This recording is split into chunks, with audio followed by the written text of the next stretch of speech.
During one gloomy day, inside what looked like an abandoned hospital deep in the woods, a boy named Ryzen Tosaka was seen going through a stack of old medical records. The moment he understood what he was reading, his face twisted in shock. Unable to accept it, he threw the file against the wall. Overwhelmed by the weight of his emotions, Ryzen slowly began to break down. Suddenly, he froze. Footsteps echoed through the hallway, growing closer with every second. A deep sense of fear crawled up his spine. Unnatural events had been surrounding him for a long time now, and at this very moment, he knew he was being hunted by the monster he had been running from. As the door creaked open, Ryzen had already accepted his fate. He didn't even try to fight back. A dark, floating entity drifted toward him. Its face was blurred, but it clearly had the shape of a long-haired girl. With a defeated expression, Ryzen weakly asked the creature to take it easy on him, believing it would make him happy if she did. But the creature showed no mercy. Without hesitation, she tore into his flesh using her long, sharp fangs. In an instant, her form twisted and morphed into something far worse, a horrifying, spider-like creature. At that point, Ryzen knew there was no escape. This monster, however, was not unfamiliar to him. In fact, he clearly remembered the first time he encountered it. If his memory served him right, it all began during the summer of his first year in the village, after he left his hometown. One sunny morning in his dorm, Ryzen was suddenly awakened by the loud noise of his air conditioner. He tried to fix it, only to realize it was clogged by a massive spider living inside. Since it was still early, he decided to freshen up and prepare for school first. While getting ready, his thoughts drifted back to the spider. Given its size, he knew it couldn't have come from the air conditioner. Still, with school on his mind and no time to deal with it, he pushed the thought aside. As he turned on the news to catch updates about the recent disappearance of Professor Seigo Kusuninoi from Uio University, he noticed something strange. The side of his bed was now completely covered in spider webs. That didn't make any sense. He was sure they weren't there the night before. The idea that such a massive spider could create all of this in just a few hours while he slept was both fascinating and terrifying. With no time left, Ryzen rushed out to school, even jokingly saying goodbye to his new spider pet. At first, he believed the spider would eventually leave on its own, but it didn't. The spider webs kept appearing every single day. Slowly, worry and curiosity began to grow inside him. What kind of spider was this anyway? Determined to find answers, he searched through books and articles in the university library, but found nothing. In the end, Ryzen gave up. After all, humans tend to adapt to things they experience repeatedly. Still, he wondered how long that would last. Days passed, and Ryzen gradually got used to the spider sharing his apartment. One evening, after returning from work, he checked the news again. Another disappearance had occurred in Tokyo. According to the headline, the missing schoolgirl lived dangerously close to his dorm. His thoughts were suddenly interrupted when his alarm rang. He had plans today, a date with his girlfriend. Ryzen had been dating Kiyoko for a month now, and he felt it was finally time to deepen their relationship. As he packed his bag, something stopped him. Spiderwebs clung to the doorway. Thinking it was just an accident, he ignored it and left. He didn't realize that something in the shadows was watching him, angry. After a short drive, Ryzen and Kiyoko arrived at the aquarium. Seeing her smile made him genuinely happy. Kiyoko, with her innocent charm, was amazed by everything around her. She even said it felt like they were at the bottom of the ocean, since this place had always been one of her dreams to visit. The joy in her sparkling eyes was impossible to miss. Watching her, Ryzen couldn't help but wonder why someone like her was even dating him. To be honest, he still couldn't believe it himself. Lost in thought, he barely noticed Kiyoko speaking to him. She told him she was worried about him and reminded him that he once mentioned wanting to talk about something important. Still, knowing how rare their dates were due to their busy schedules, she encouraged him to forget his worries for now and just enjoy the day. And he did. By nightfall, after dropping Kiyoko off at the station, Ryzen headed back home. His heart felt light, replaying the moments they had shared. But the moment he reached his apartment, his happiness vanished. The front door was completely covered in spiderwebs. He nearly tripped over them. And just like that, his good mood disappeared in an instant. However, it seemed that the worst was still yet to come. At first, Ryzen thought the spiderwebs were only covering his front door. But as soon as he stepped inside his apartment, he froze. The entire place was completely covered in webs. It had never been this bad before. What made it even more disturbing was the fact that this amount of webbing should have been impossible to create in just a few hours. As he looked closer, he noticed something else. These webs were different. They felt wrong. It was almost as if someone had lashed out in anger, leaving chaos behind. The webs gave off that exact feeling.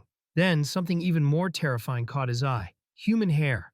Ryzen stared at it in disbelief. This was no small matter, and his thoughts began to spiral. He tried to convince himself that everything was fine, that he was just overthinking things. But no matter how much he tried to lie to himself, he knew the truth. He was scared. None of this made sense. He hadn't seen any signs of an intruder. And since the windows were still tightly closed, he was certain of one thing. The spider was still inside the apartment. What troubled him the most was the hair. Still, being alone in such a large space, he tried one last time to calm himself. Maybe the webs were just dirty. Maybe it only looked like hair. After finally settling his nerves, Ryzen decided to go to sleep, hoping that everything would be normal the next day. But that hope didn't last long. Just as he was about to close his eyes, a cold breeze passed through his bedroom. Suddenly, a black silhouette shaped like a girl appeared right in front of him. Terrified, Ryzen shouted, "Who's there?"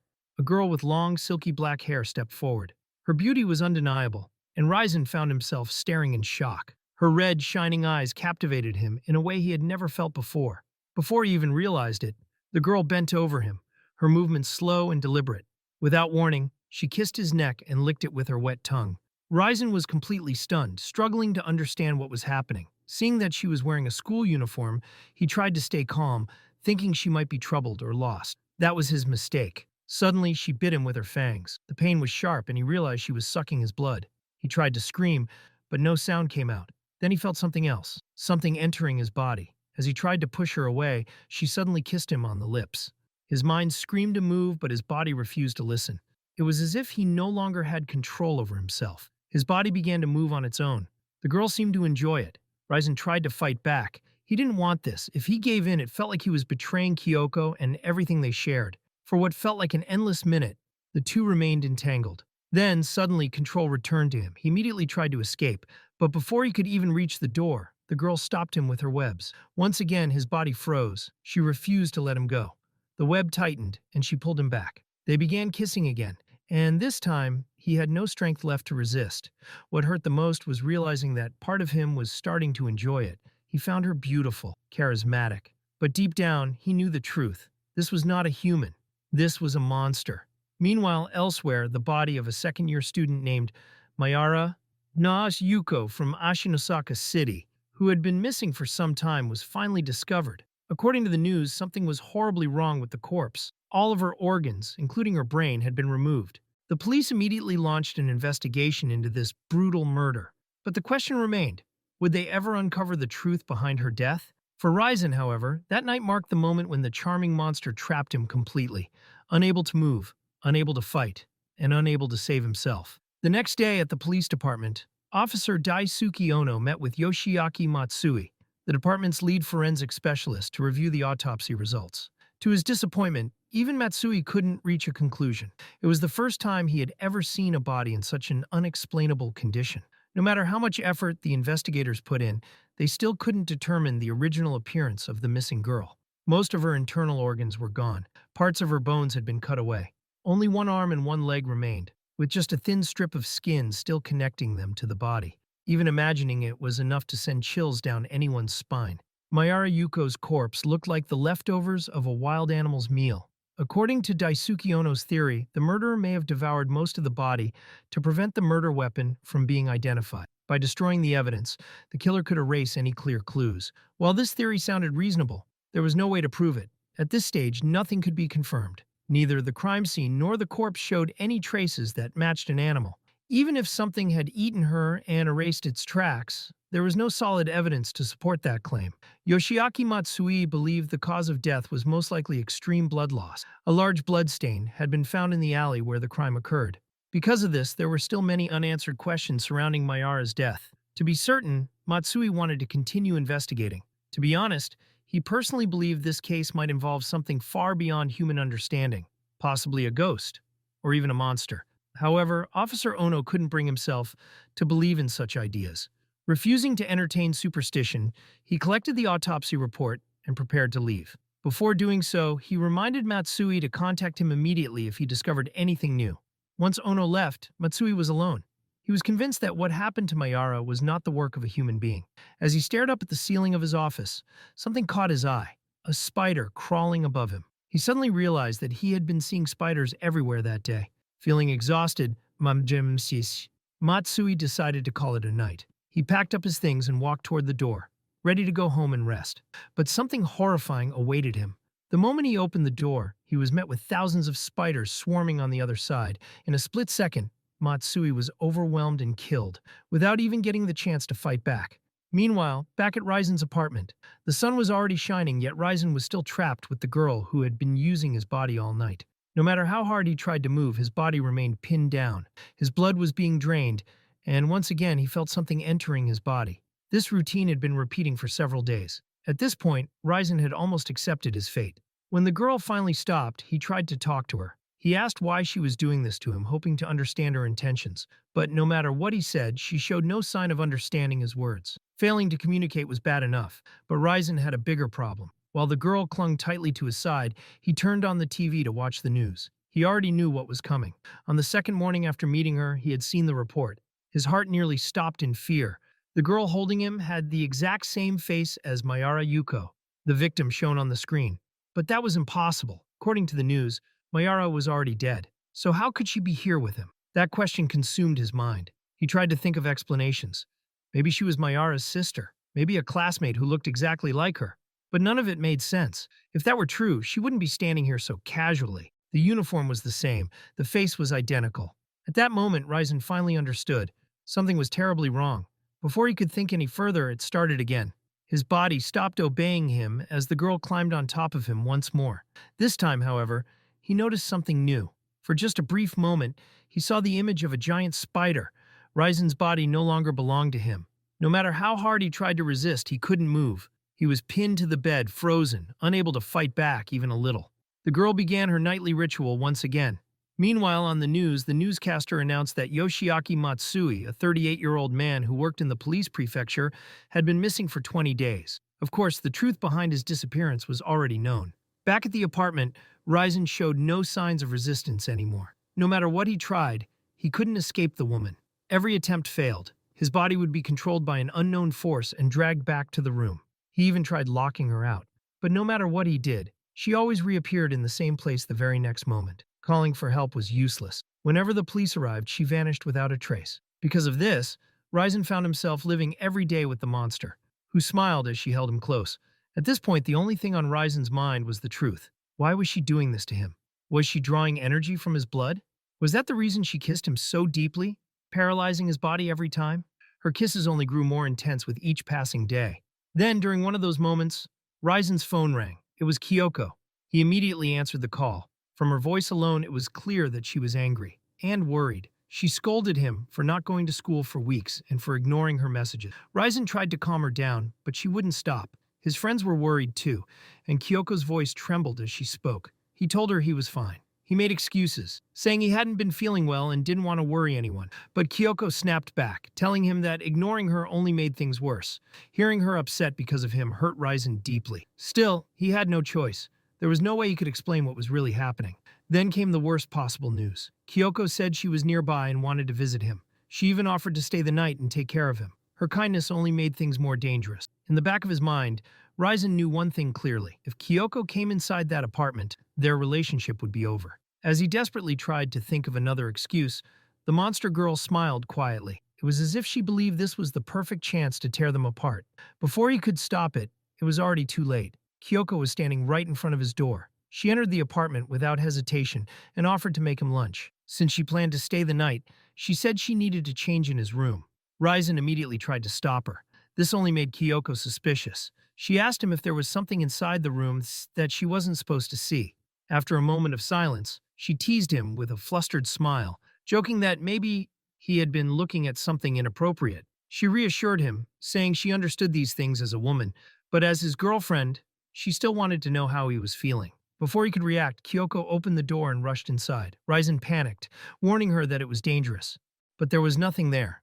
Later, while Kiyoko was taking a bath, Ryzen stood frozen, wondering where the girl had gone. No silhouette, no presence. He realized something then. The monster hid herself whenever someone else was around. Trying not to worry Kiyoko, he forced himself to calm down. After a while, Kiyoko finished bathing. When she returned, she found Ryzen sitting quietly, reading a journal about the recent serial murder cases in their area. Kiyoko then shared some information she had heard about the case. According to rumors, the person who was captured was actually innocent. Because of that, fear had spread through the town once again. People believed it was no longer safe to walk alone at night. Kiyoko also mentioned something else that disturbed her. Based on what she knew, one of the victims was a high school student. In that case, all of the victim's internal organs had been removed. This shocked Ryzen. He couldn't understand how that was even possible. According to the reports, the body had already been eaten. Nothing about it made sense. Trying to lighten the mood, Kiyoko suggested that they should go to bed. However, what happened next was something Ryzen never expected. As they lay together, the warmth of Kyoko's body filled the bed. Despite her innocent appearance, she was clearly excited to be lying beside him. She slowly pressed closer, while Ryzen grew more and more nervous. For normal couples, this would have been natural. But because of the monster, Ryzen had to stay alert. When Kiyoko tried to take the first step and move things further, Ryzen stopped her. Not because he didn't want to, but because he knew what would happen if he let it continue. Just then, he sensed it. The monster was about to appear. Fearing for Kyoko's life, Ryzen suddenly hugged her tightly and shouted, begging the monster to stop. Kiyoko, not understanding what was happening, believed his reaction was meant for her. Because of his desperate action, the monster disappeared. But the damage had already been done. Kiyoko was deeply hurt and embarrassed. She quietly packed her things and prepared to leave. Ryzen tried to explain, but she couldn't even bring herself to look at him. She told him she needed time to clear her thoughts. Then she admitted that maybe he was right, that it was too early for them to go that far. She said she had simply rushed things. Ryzen tried again to explain himself, but Kiyoko was too embarrassed to continue the conversation. Still, before leaving, she reassured him. She told him not to feel guilty and said she hoped he wouldn't start hating her. She confessed that she loved him. Ryzen returned her feelings, hugging her tightly as she stepped out the door. Even though the day didn't end the way either of them wanted, Kiyoko forced a smile and walked away. As soon as she left, Ryzen was alone again in his dark apartment, filled with guilt. Before he could even process what had happened, the monster girl appeared once more. As expected, she did to him what he had refused to do with Kiyoko. On her way home, Kiyoko felt relieved knowing that Ryzen didn't hate her. Still, after what happened, she decided to be more careful with her actions from now on.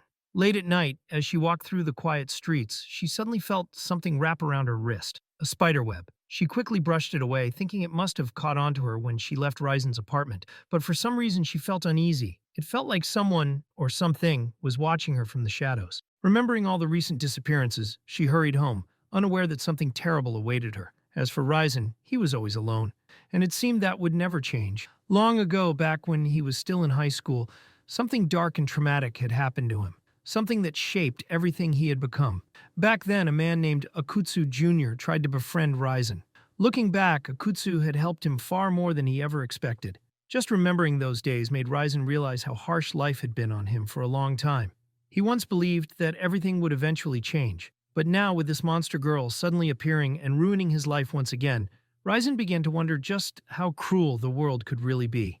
Weeks had passed since the girl appeared, and Ryzen was starting to grow irritated by how clingy she had become. For the first time in a long while, he told her to stay away from him, if only for a minute. All she ever did was hug him every morning, and no matter what he said, she was never satisfied. When he finally had a moment to breathe, Ryzen checked his phone to see if Kiyoko had sent him a message. To his relief, she had replied. It seemed she was no longer dwelling on what happened then. Still, Ryzen wanted to apologize properly and do something for her, but even that felt impossible. The monster girl couldn't stay away from him for more than a minute. In the end, Ryzen still had no idea what this woman was thinking. Even after being together for weeks, he knew nothing about her, why she was in his room or what she was injecting into him whenever she sucked his blood.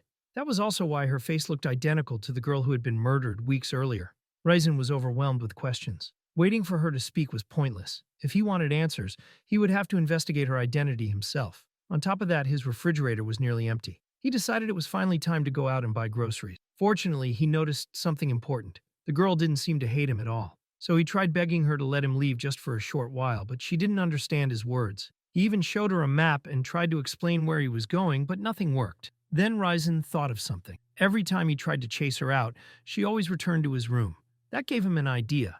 If survival was the goal, then perhaps he should do the opposite. He decided to invite her to go outside with him. After observing her behavior, Ryzen realized something strange. Whenever someone else entered his room, like when Kiyoko visited, the girl disappeared like smoke. She never showed herself to anyone but him. If his theory was correct, then from a human perspective, only Ryzen could see her.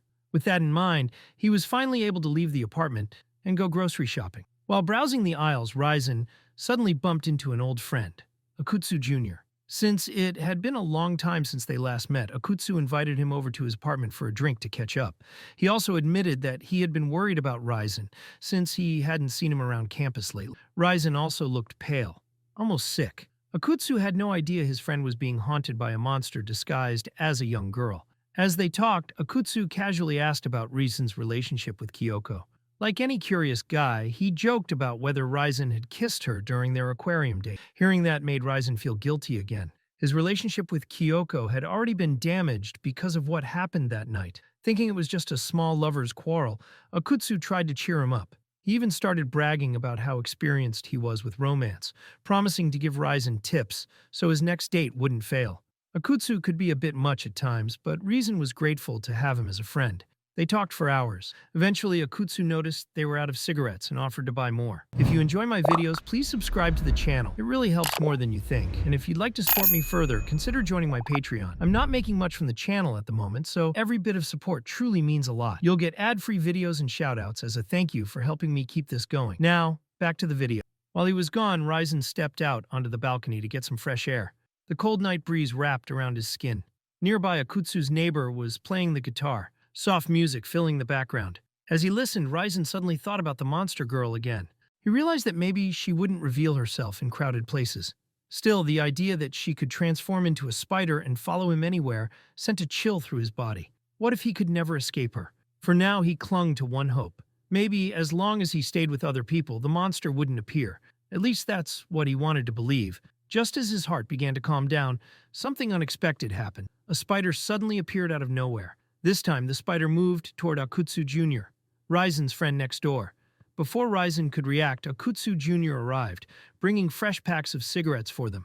But then Ryzen noticed something that made his stomach drop, a spider web clinging to Akutsu Jr.'s shoulder. He knew immediately that no matter what he did, the monster wouldn't go away.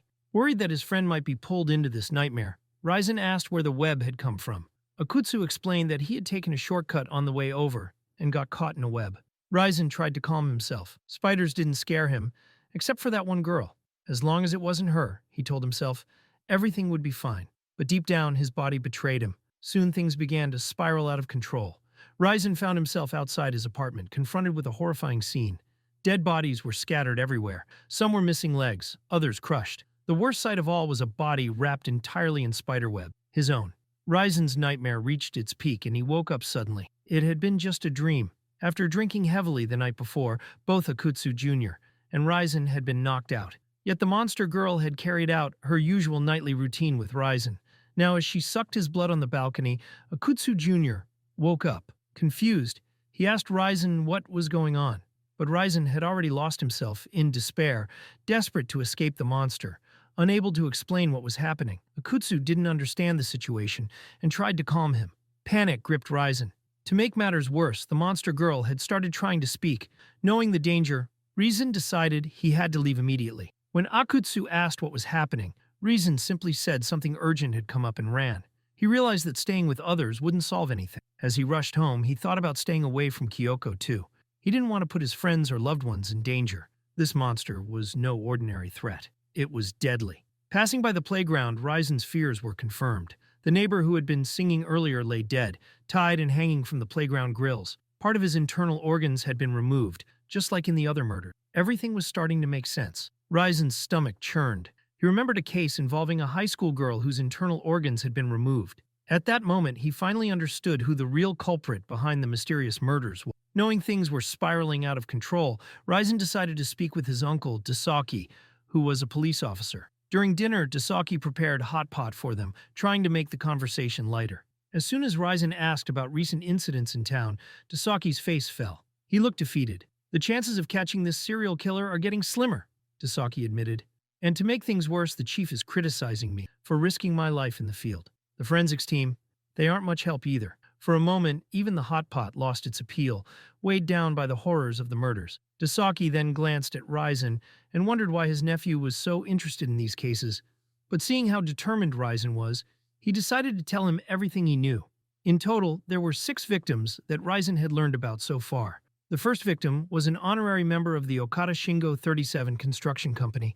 The cause of death appeared to involve an industrial machine, so it wasn't widely discussed at first. The second victim was Mayara Yuko, age 17.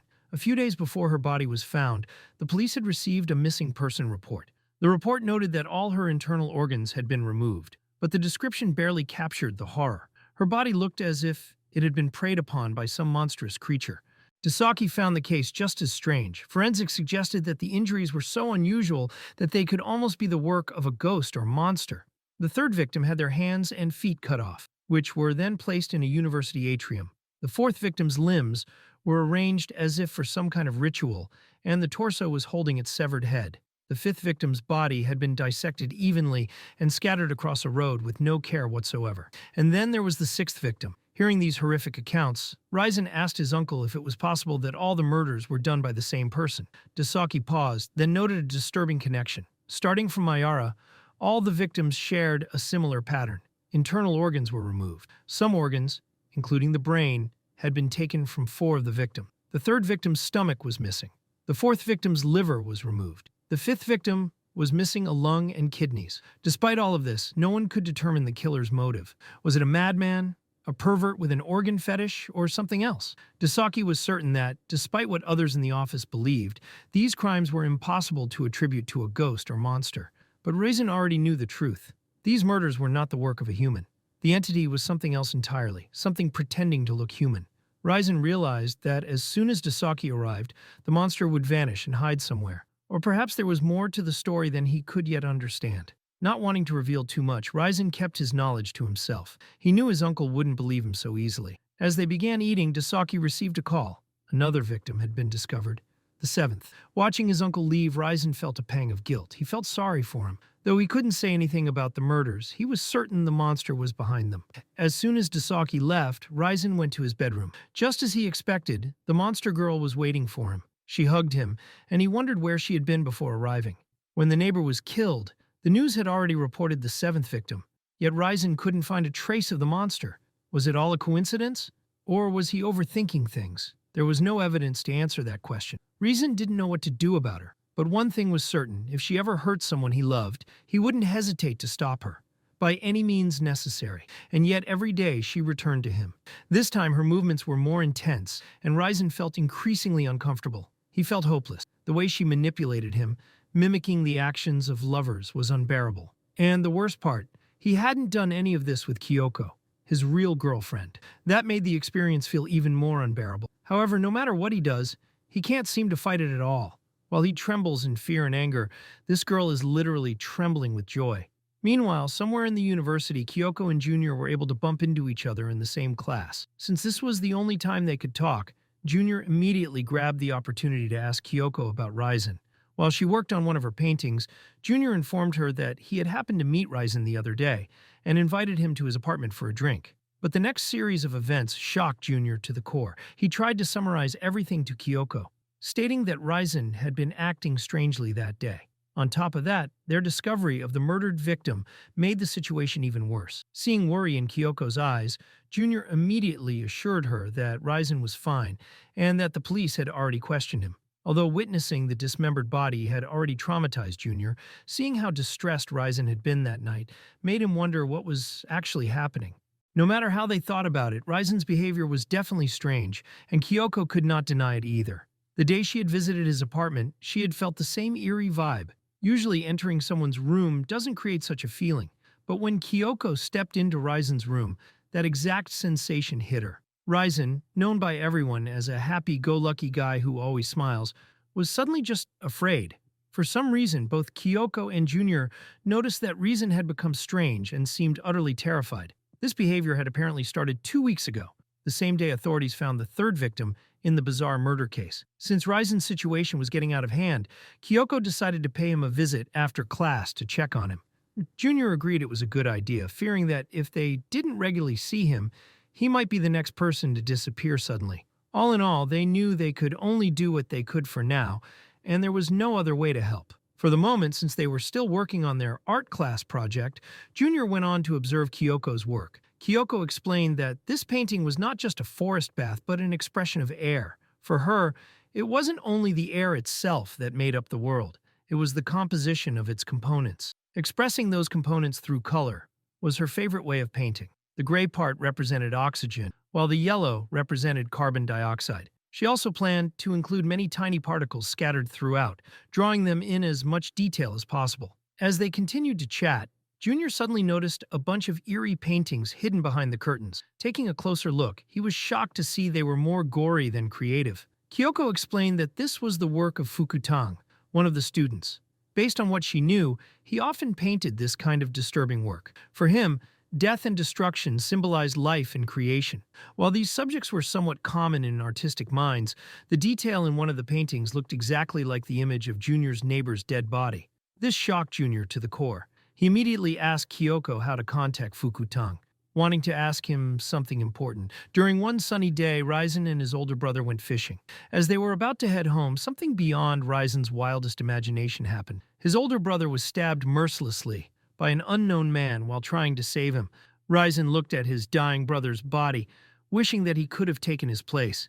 His brother weakly asked why Ryzen was the one alive. Why not both of them? As Ryzen felt increasingly distressed, he suddenly woke up from the dream. Realizing it had been just a nightmare, he felt immediate relief. He knew well that his older brother would never say such a thing. As he starts to feel down, the monster girl reaches out and touches him, as if trying to comfort him. At first, Ryzen tries to stop her. However, she uses her power to force his body to stay still. Surprisingly, instead of making him uncomfortable, her actions actually help him calm down. For the first time in a long while, Ryzen finally opens up to someone about what he truly feels regarding the incident from years ago. He realizes that he has been suffering from survivor's guilt ever since his brother died. His older brother was a great person, someone loved by everyone in the community. Because of that, Ryzen always felt that he was the one to blame for his brother's tragic death. When he was rescued back then, instead of being comforted, his parents asked him why he was the one who survived. At that moment, Ryzen realized that because of his brother, he would never receive the same love from others. After that, people looked at him with silent, judging eyes. Because of this, he stopped bonding with others altogether. The only person who truly cared for him was his uncle, Dasaki, who lived in Tokyo. For a long time, Ryzen felt completely alone. He was lonely most of the time, and pretending to be strong only made things harder. Hearing all of this makes the monster sympathize with him. Surprisingly, she tries to comfort him, assuring him that she will always stay by his side from now on. After moving to this new city, Ryzen finally gained a girlfriend and a friend. To him, they feel too good to deserve someone like him. That is why, for the first time, Ryzen gently asks the girl to give him his normal life back. However, it seems that this will never truly happen. Over the next few days, Ryzen slowly gets used to living with her. Ever since Uncle Dasaki visited, Ryzen begins carefully watching the monster's movements at night. What unsettles him the most is that she never leaves his side while he sleeps, yet from time to time she disappears for hours. Not long after, the bodies of new victims from the strange murder cases are discovered. The third case happened right after Kiyoko visited his apartment. The others occurred while Ryzen was away as well. Although his theory is still forming, the pattern is becoming clear. Since it has only been 5 days since he started observing her, Ryzen remains cautious and discreet. No matter how closely he watches her, there are no clear signs to follow. In fact, it seems like she simply enjoys teasing him throughout the night. Looking at her beautiful face, Ryzen reminds himself that she is not the real Mayara. If this monster truly killed her and consumed her organs, then human blood alone may not be her only source of food. Her behavior toward him is strange and confusing. Deep inside, Ryzen wonders why she has not killed him yet, if she truly needs humans to survive. After confirming his suspicions, he becomes even more careful. If another victim appears soon, her guilt will be undeniable. Even if Ryzen wants to turn her into the police, he knows she would vanish instantly. That is why he decides to play along with her for now. Once he has undeniable proof, he plans to get rid of her himself. One night, he pins her down on the bed. For the first time, Ryzen is on top of her. However, his intention is not what it seems. He plans to strangle her. But the moment he realizes that killing her would feel no different from killing a human, he hesitates and pulls back. That hesitation disappears instantly when he hears the news. A new victim has been found. And this time, it is not just anyone. Akutsu Jr., Ryzen's best friend, has been discovered dead, his organs removed. At that moment, everything inside Ryzen goes numb. For the first time, he does not hesitate. He decides that this monster must be killed, no matter what. At this moment, Ryzen begins to reminisce about his memories with Junior. He remembers a time when he asked Junior why he even bothered getting involved with someone like him. Since Ryzen was used to people hating him because of what happened to his brother, he assumed Junior would eventually feel the same way. Ryzen was fully aware of his own flaws. He knew he was gloomy, distant, and afraid of people. Because of that, he believed he had no real merits as a person. Hearing Ryzen talk this way made Junior visibly annoyed. To Junior, friendship was not about someone's strengths or weaknesses. Spending time with someone based on merit alone was not friendship at all. To reassure him, Junior explained his reason in the most creative and honest way he could. Hearing how genuine and down-to-earth Junior was, Ryzen couldn't help but feel happy. He felt truly thankful for the friendship Junior had given him. That is why, after learning that Junior was dead, Ryzen could no longer hold back his anger toward the girl. Without hesitation, he demands to know if she was the one who killed Junior, and the neighbors as well. Instead of answering, the girl simply reaches out, trying to hug him. However, Ryzen is not in the mood for comfort. He feels like he has been played. Just the other day, he had opened up to her about how important Junior and Kiyoko were to him. Knowing that she may have committed such a horrifying act after hearing that makes him feel deeply betrayed. Thinking about how painful, terrifying, and lonely Junior's final moments must have been makes Ryzen feel sick. Junior only got involved with him, and that connection to this monster ended up costing him his life. It feels as though Ryzen himself pulled the trigger. The guilt crushes him.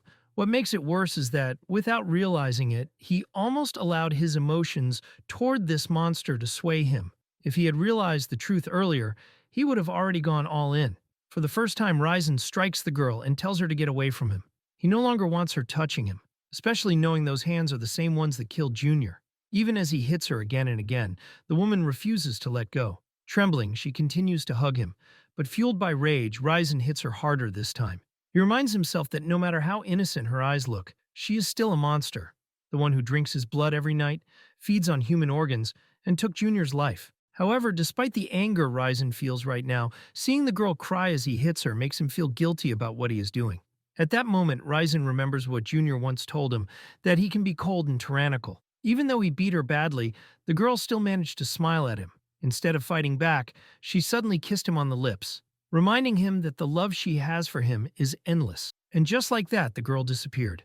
By carrying this heavy guilt and sacrifice in his heart, Ryzen was able to return to his normal daily life. After such an intense experience, he eventually fell asleep from exhaustion and stress. However, every time he woke up, he still could not accept the fact that his friend was dead. To him, it still did not feel real. After that incident, the girl did not appear for a long time. During this period, Ryzen began to question why the monster never used her powers on him. He also wondered why his emotions felt so confused and unstable. Then suddenly, he received a call from Kiyoko. Without hesitation, he answered it right away. On the other end, Kiyoko sounded shaken and distressed. She told Ryzen that she needed to see him immediately and talk to him in person. However, it was not for the reason he expected. While crying on the phone, Kiyoko said something that completely confused Ryzen. She told him that she believes she might be the one who actually killed Junior. As soon as the call ended, Ryzen immediately went to Kiyoko to find out what was really going on. When he arrived, Kiyoko rushed forward and hugged him tightly, clearly feeling relieved. After everything that had happened, the two of them took a moment to calm down and talk. During this time, Kiyoko finally told Ryzen everything she knew about Junior's death. She explained that she wanted to tell him about Fugiting, since he was the last person Junior tried to meet. According to Kiyoko, Fugiting is a strange man who paints disturbing images of dead bodies. About 1 week ago, Junior had come to the art building to talk about Ryzen's situation. Kiyoko explained how worried they both were about Ryzen, and how they had been discussing ways to help him feel better. And while they were talking, Junior suddenly turned pale after seeing one of the paintings made by Fugiting. Without hesitation, Junior asked Kiyoko for Fugiting's contact information. She gave it to him, but to her surprise, Junior actually went to see Fugiting. Based on the last messages Junior sent her, it seemed like he already had a bad feeling about the meeting. In fact, he told Kiyoko beforehand that if he did not come back, she should call the police right away. After Junior was murdered, Kiyoko tried to contact Fugiting, but he had locked himself inside his apartment. The police searched his place for evidence, but they found nothing, and he did not seem strongly connected to the previous cases either. Because of this, Kiyoko blamed herself. She believed that if she had not given Junior Fugiting's contact information, he might still be alive. Meanwhile, Ryzen struggled to understand what was happening. Why did Junior react so strongly after seeing the painting? To find out, Ryzen asked if he could see the painting Kiyoko was talking about. After hearing everything, he also asked for Fugiting's contact information. Kiyoko broke down in tears and begged Ryzen not to go any further, but Ryzen pleaded with her. saying that Junior must have seen some kind of evidence in the painting that was connected to the murders. Since the police were getting nowhere, he felt that he had to find the truth himself. For him, uncovering Junior's killer was the only way he could mourn his friend. However, that plan seemed impossible, because after Junior's death, the paintings had already been taken away. That only made things even more suspicious. Taking the paintings at a time like this did not feel right at all. With no other choice, Ryzen asked Kiyoko if she could still remember what the paintings looked like. Although she did not want to remember them, Kiyoko tried her best. Based on her memory, she described several images. One painting showed a corpse being crushed by a digger. Another showed a high school girl cut open, with her arms and legs removed like a Russian doll. There was also a painting of a body covered in strange symbols or magic-like patterns. From her descriptions alone, Ryzen realized that these paintings matched the exact condition of the victims when they were found by the authorities. But what truly shocked him was the last image Kiyoko described, a man with his right abdomen cut open, tied to a pole as part of some form of torture. Now, understanding why Junior went to see Fugiting, Ryzen decided to do the same to learn more about the incident. Without wasting any time, he went straight to Fugiting's apartment. As soon as they met, Ryzen told him that he was interested in his artwork, especially the pieces that had been displayed at the art exhibition. Ryzen believed that Junior must have discovered something through Fugiting's art. If that discovery was the reason Junior was killed, then Ryzen could not simply ignore it. Even though it was dangerous, this was the only way he could get closer to the truth.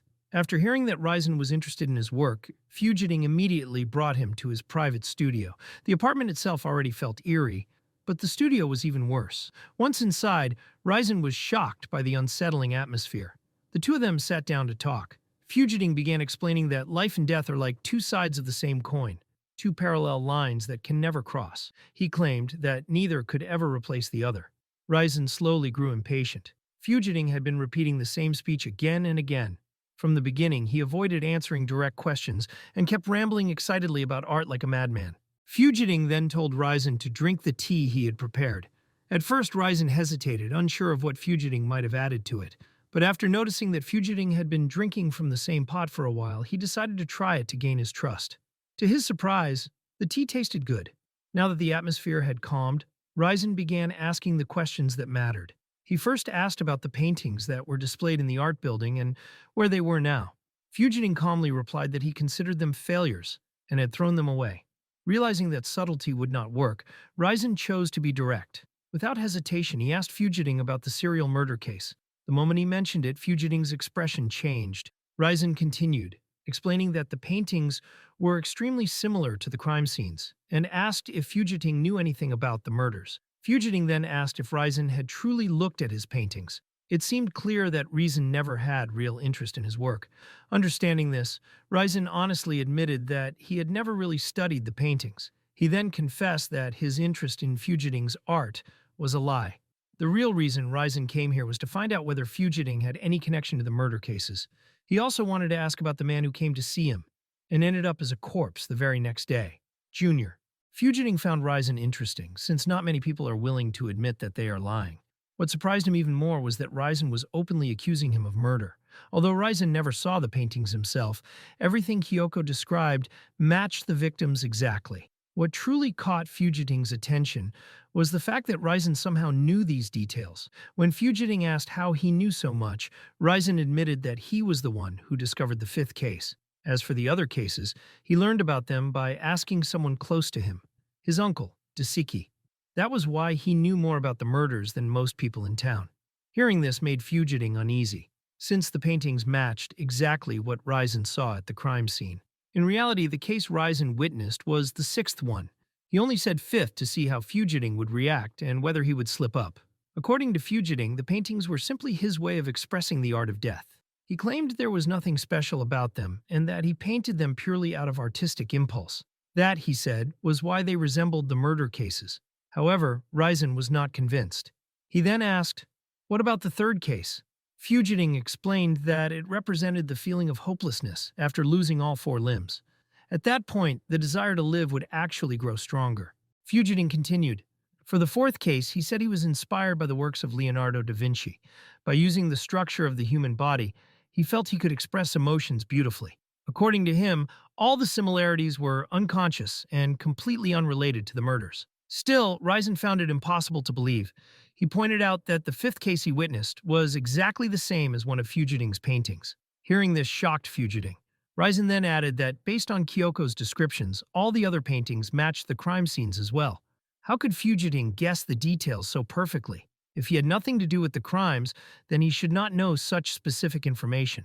Fugiting insisted it was all just coincidence, but Risen refused to accept that answer. Not only were the images accurate, even the number of cases matched perfectly. With rage building inside him, Risen finally shouted and demanded to know what Fugiting did to Junior. Fugiting stayed silent for a long moment. Then he stood up and began saying strange things. He claimed that if certain methods were used incorrectly, it was possible to summon a monster by accident. He also said that the speed of his paintings depended on how fast his talent could move. What Fugiting showed next sent chills down Risen's spine. He revealed a newly finished painting.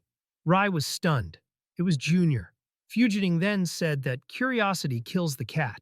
If neither he nor Junior had noticed these strange things, they would never have encountered a monster like her.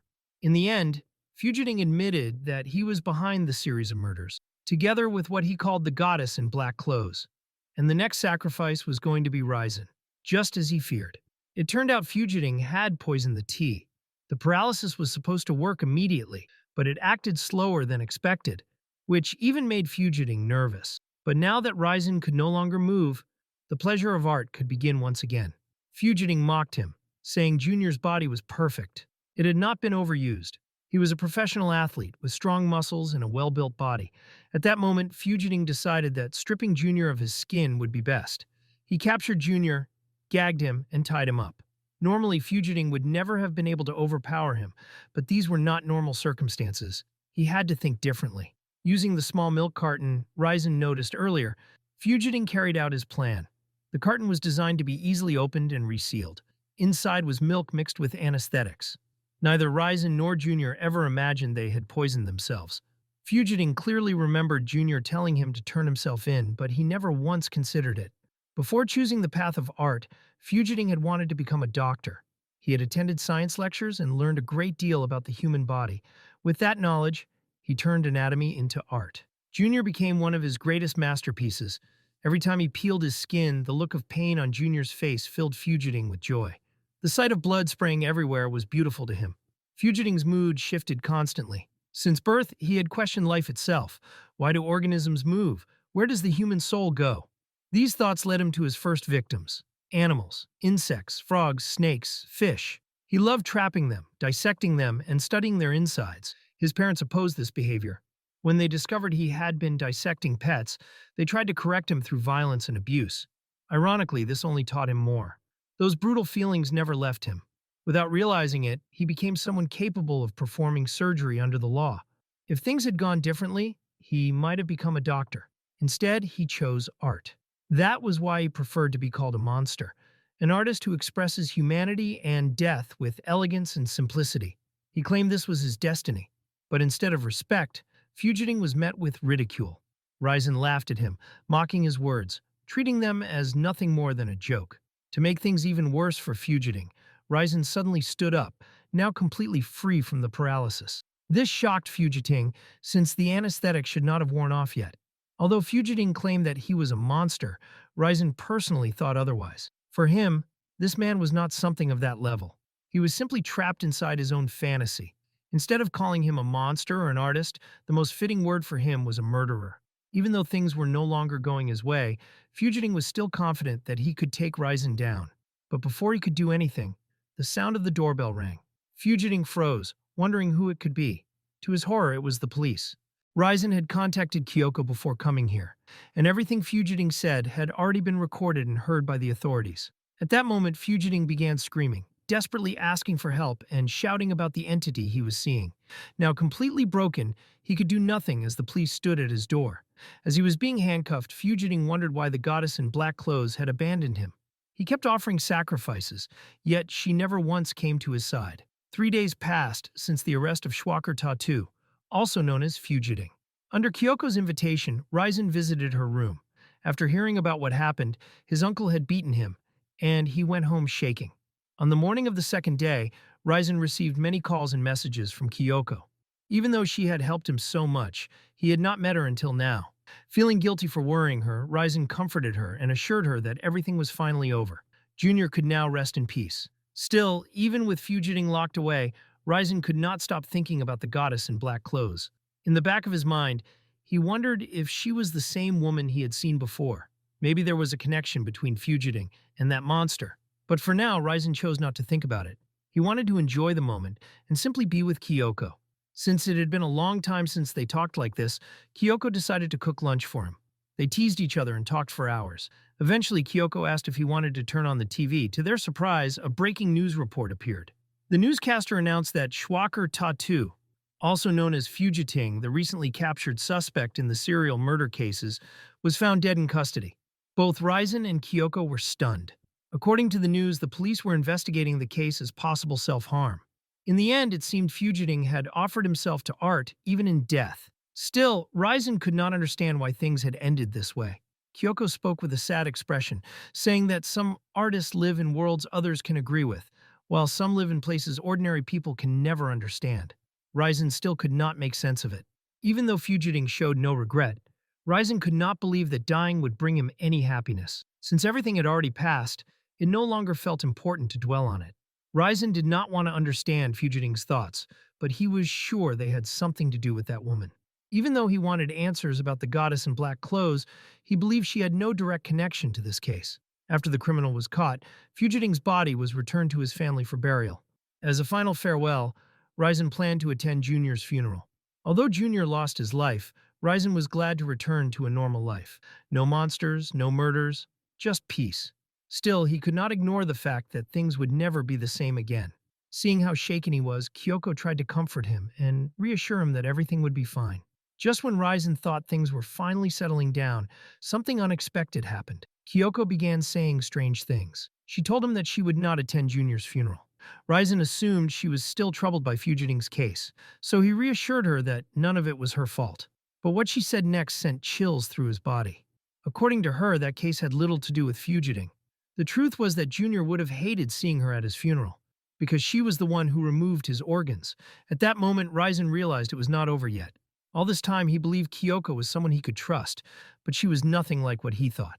After being struck by something, Ryzen lost consciousness for a moment. When he woke up, he found himself inside one of Kiyoko's rooms in her apartment. As she began to speak, her words sounded strangely familiar to Ryzen. In that moment, he finally realized the truth. The goddess in black clothes that Fugiting talked about was actually Kiyoko all along. According to Kiyoko, she and Fugiting were not partners at first. She only approached him out of curiosity and personal interest. However, Fugiting did an excellent job. When she talked to him, he listened to everything she said. Even when it damaged his own art, he still offered her what she wanted.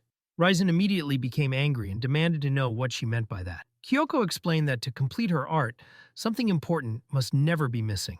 She then showed Ryzen the artwork she had been working on for a long time. This was the same piece Junior saw the last time he was alive. It was the work Kiyoko had devoted her entire life to finishing. It was a painting of a lake drawn only in red and purple. The reason for this was simple. The theme of the painting was humanity. Since Ryzen could not understand what she meant, Kiyoko decided to explain. According to her, a boat drifting on a lake is the perfect symbol of a human life. The boat and the lake surface exist together in harmony. Unlike a river, a lake has no current. The boat may try to reach the shore, drift aimlessly, or slowly sink into the depths. Meanwhile, the forest, sky, and sun silently watch as the boat follows its path. In short, the painting represents a human life. But if that were all, Kiyoko said it would be boring. That is why she chose a more creative material to paint humanity. Kiyoko then revealed the truth. She used the internal organs she and Fugiting collected from their victims. To provoke Ryzen, she casually opened a drawer and showed him intestines as if they were nothing special. She went even further, describing in detail how impressive Fugiting was at peeling Junior's skin. According to her, even for a medical school graduate, that level of skill was rare.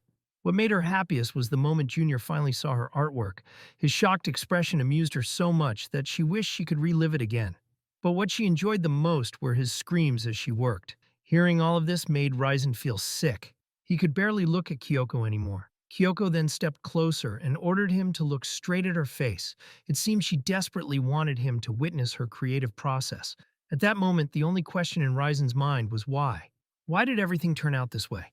For the first time in his life, he had been truly happy, but realizing that all the memories he shared with Kiyoko were lies shattered him completely. All this time, he believed the Spider Woman was responsible for the murders. But learning that the woman he loved was the real culprit made everything far worse.